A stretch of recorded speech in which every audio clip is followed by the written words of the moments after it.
Salam, saudara yang terkasih di dalam Tuhan. Senang sekali bisa kembali menyapa Anda semua. Semoga damai sejahtera Kristus menyertai dimanapun saudara berada. Bagi yang baru pertama kali berkunjung di channel ini, saya ucapkan selamat datang di channel Hikmat Guru Agung, kumpulan renungan dan refleksi iman Kristen bersama saya, Yusuf Rona. Saudara, setelah genap 40 hari pasca kebangkitannya, Tuhan Yesus membawa murid-murid menuju suatu tempat bernama Betania. Seperti yang sudah saya jelaskan di video sebelumnya, Betania atau dalam bahasa Yunani disebut rumah penderitaan, merupakan perkampungan kecil dengan jumlah penduduk kurang lebih 700-an jiwa, berjarak sekitar 1 mil dari timur Yerusalem atau sekitar 3 km ke arah Yeriko. Beberapa pakar perjanjian baru memberitahu Betania merupakan desa yang umumnya digunakan sebagai tempat isolasi bagi penderita kusta.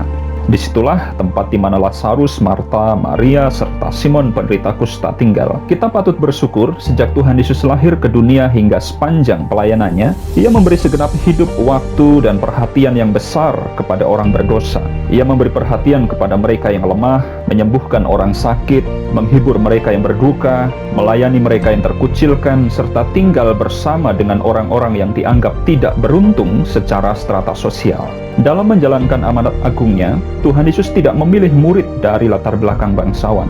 Namun Tuhan lebih senang memilih orang-orang biasa dan sederhana. Tuhan bahkan tidak memakai orang yang mampu, namun Ia memilih orang yang mau dipakainya secara luar biasa. Saudara, hari ini Alkitab memberitahu kita, Kisah Para Rasul pasal 1 ayat 12-14 berkata, "Maka kembalilah rasul-rasul itu ke Yerusalem dari bukit yang disebut Bukit Zaitun, yang hanya seperjalanan sabat jauhnya dari Yerusalem. Setelah mereka tiba di kota, naiklah mereka ke ruang atas tempat mereka menumpang. Mereka itu ialah Petrus dan Yohanes, Yakobus dan Andreas, Filipus dan Thomas, Bartolomeus dan Matius, Yakobus bin Alfeus dan Simon orang Selot, dan Yudas bin Yakobus. Mereka semua bertekun dengan sehati dalam doa bersama-sama dengan beberapa perempuan serta Maria ibu Yesus dan dengan saudara-saudara Yesus." Saudara terkasih di dalam Tuhan, bersyukurlah karena melalui Kisah Para Rasul kita dapat melihat bagaimana perkembangan kebangunan rohani para pengikut Kristus menjadi sebuah cerita yang tidak berkesudahan.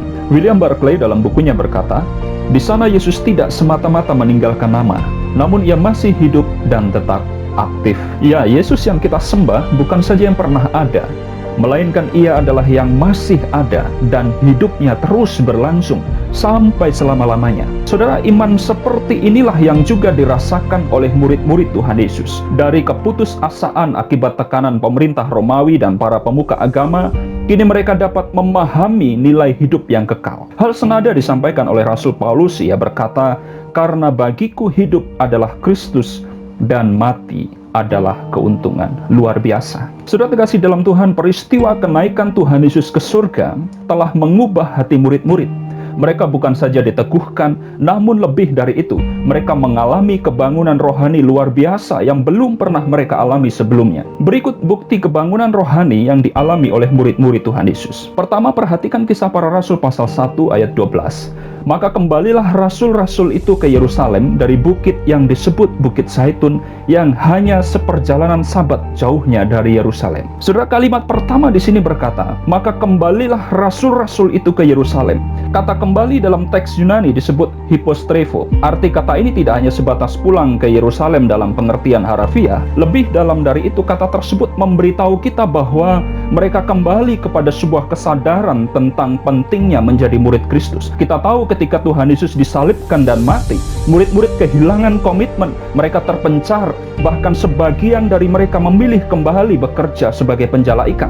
Kenaikan Tuhan Yesus ke surga telah membawa mereka kembali kepada semangat dan sikap hidup yang benar-benar telah diperbaharui. Mereka sadar betul bahwa tanggung jawab sebagai seorang murid adalah melanjutkan tugas yang telah diamanatkan oleh gurunya. Kembalinya murid-murid ke Yerusalem menjadi titik kebangunan rohani yang sangat penting bagi perkembangan iman kekristenan yang tidak berkesudahan. Saudara, hal yang kedua, perhatikan Kisah Para Rasul pasal 1 ayat 13-14. "Setelah mereka tiba di kota, naiklah mereka ke ruang atas tempat mereka menumpang.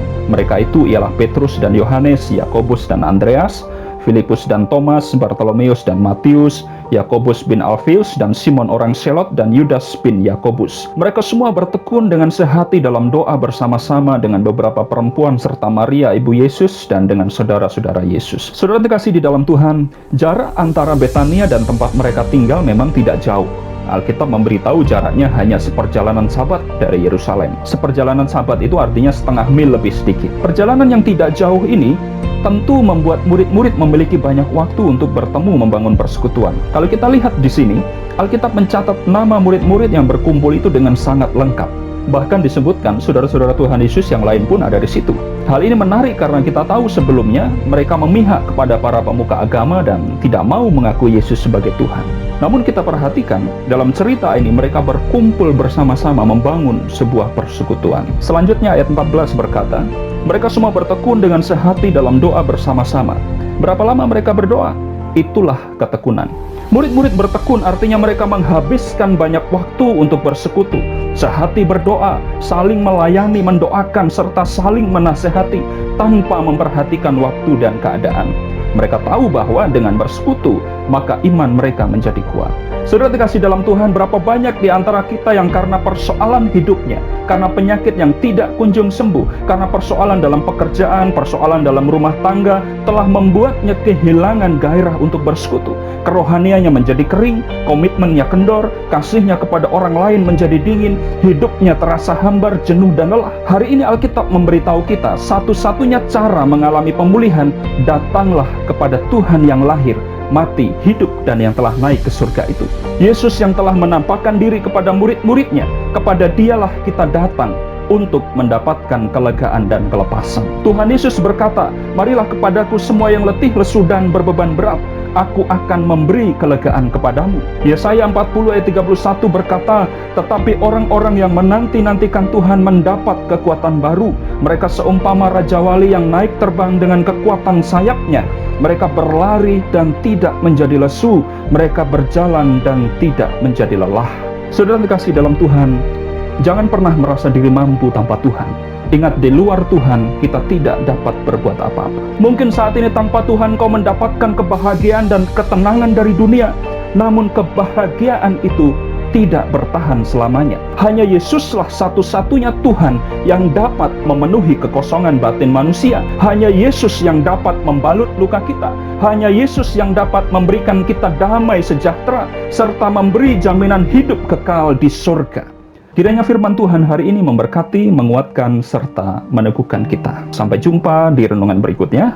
Tuhan Yesus memberkati.